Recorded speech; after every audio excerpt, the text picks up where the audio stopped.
అత్యంత ప్రతిష్టాత్మకమైనటువంటి Rushikonda blue flag బీచ్ని కొద్ది రోజుల గ్యాప్ తోటి పునరుద్ధరించుకునేటువంటి శుభ కార్యక్రమానికి ఈరోజు మళ్ళీ శ్రీకారం చుట్టడం జరిగింది. నిజానికి ఇక్కడ నిర్వహణ లోపం అంటూ ప్రత్యేకంగా ఏమీ లేదు, కానీ గత ప్రభుత్వం తాలూకు కొన్ని ఇబ్బందికరమైనటువంటి అంశాలు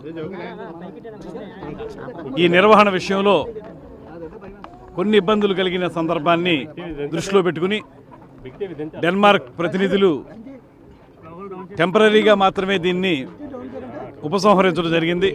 అయితే ఈ ప్రభుత్వం యొక్క కమిట్మెంట్ చూసి కూటమి ప్రభుత్వం పర్యాటక రంగానికి ఏ స్థాయిలో సహకారం అందిస్తుందో గమనించి వారే మళ్ళీ దీన్ని పునరుద్ధరించే కార్యక్రమాన్ని ఇచ్చారు. దానికి సహకరించినటువంటి జిల్లా కలెక్టర్ గారు, వారి యంత్రాంగం, అదేవిధంగా పర్యాటక శాఖకు సంబంధించినటువంటి అధికారులందరికీ కూడా ప్రత్యేకంగా అభినందనలు తెలియజేస్తున్నాను. దాంతోపాటు రాబోయే రోజుల్లో ఏ రకమైనటువంటి ఇబ్బంది లేకుండా మా కమిట్మెంట్ ఏదైతే ఉందో బ్లూ ఫ్లాగ్ని కేవలం ఇక్కడికి మాత్రమే పరిమితం కాకుండా ఈ రాష్ట్రంలో మరిన్ని సముద్ర తీరాల్లో కూడా బ్లూ ఫ్లాగ్ని తీసుకురావాలనే ప్రయత్నం మేము ఏదైతే చేస్తున్నామో దాంట్లో భాగంగా ఋషికొండ బీచ్ బ్లూ ఫ్లాగ్ని కూడా అత్యున్నత ప్రమాణాలతోటి కొనసాగిస్తామనేటువంటి మాటని సందర్భంగా తెలియజేస్తున్నాను. దానికి సంబంధించి గత ప్రభుత్వం తాలూకు విధానాలు కొన్ని లోపభూయిష్టంగా ఉన్నాయనేటువంటి మాట మనకు తెలుసు.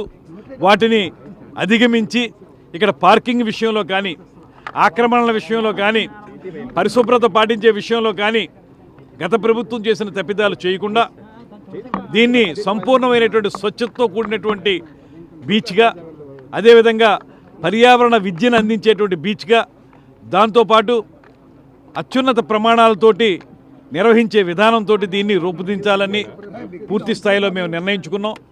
దాని ప్రకారం దీన్ని ముందుకు తీసుకెళ్తాం. ఇవాళ డెన్మార్క్ ప్రతినిధులు కూడా ప్రత్యేకమైనటువంటి ధన్యవాదాలు తెలియజేస్తున్నాం. మీరు మా ప్రభుత్వం యొక్క చిత్తశుద్ధిని గమనించి పునరుద్ధరించినందుకు మీకు ధన్యవాదాలు. అదేవిధంగా రాబోయే రోజుల్లో మొత్తం దేశం మొత్తం మీద 13 బీచ్లు బ్లూ ఫ్లాగ్ బీచ్లుగా రూపాంతరం చెందితే మన రాష్ట్రంలో ప్రస్తుతం ఒకటి ఉంది. మిగతా ప్రాంతాల్లో కూడా ఆ రకమైనటువంటి కార్యక్రమాలు చేపట్టడానికి సిద్ధంగా ఉన్నాం. అదేవిధంగా పర్యాటకులను ఆకర్షించే విధంగా కొన్ని కొత్త కార్యక్రమాలను కూడా, బీచ్ స్పోర్ట్స్ ఏవైతే ఉన్నాయో వాటిని తీసుకురావటం, అదేవిధంగా ఇతరత్ర బీచ్ షాక్స్ లాంటివి అంతర్జాతీయ పర్యాటకులను ఆకర్షించే విధంగా తీసుకురావటం. దాంతోపాటు ప్రధానంగా మేము కోరుకుంటున్నది ప్రభుత్వం, అధికారులు, విధానాలు ఒక పక్కన ఉంటే ప్రజల యొక్క భాగస్వామ్యం లేనిదే దీన్ని బాగా మెయింటైన్ చేయలేం. అందువల్ల ప్రజలకు అవగాహన కల్పించేటువంటి అంశం, పర్యావరణ పరిరక్షణ విషయంలో ప్రజలకు అవగాహన కల్పించే విషయంలో కానీ, వారిని భాగస్వాములు చేసే విషయంలో కానీ ఒక ప్రత్యేకమైనటువంటి కార్యాచరణని మేము ఏర్పాటు చేసుకుంటున్నాం. దాంట్లో భాగంగా ఎవరైతే ఇక్కడ స్థానికంగా ఉన్న ప్రజలు ఉన్నారో వారికి పూర్తి స్థాయిలో ట్రైనింగ్లు ఇచ్చి ఈ బ్లూ ఫ్లాగ్ బీచ్ని కాపాడే విధంగా వాళ్ళని కూడా తయారు చేస్తామనేటువంటి మాటను తెలియజేస్తూ, ఎవరైనా ఆక్రమణలు చేస్తుంటే మాత్రం దయచేసి వారికి ప్రత్యామ్నాయ మార్గాలు చూపిస్తాం. ఆక్రమణల నుంచి బయటికి తొలగండి, తద్వారా ఈ ప్రాంతం యొక్క స్వచ్ఛతను కాపాడాల్సిందిగా కోరుకుంటూ, ఖచ్చితంగా ఈ బ్లూ ఫ్లాగ్ జెండా రెపరెపలాడేలాగా, అజిరామరంగా నిలిచేలాగా ఈ కూటమి ప్రభుత్వం చేస్తుందనేటువంటి మాటని తెలియజేస్తున్నాం.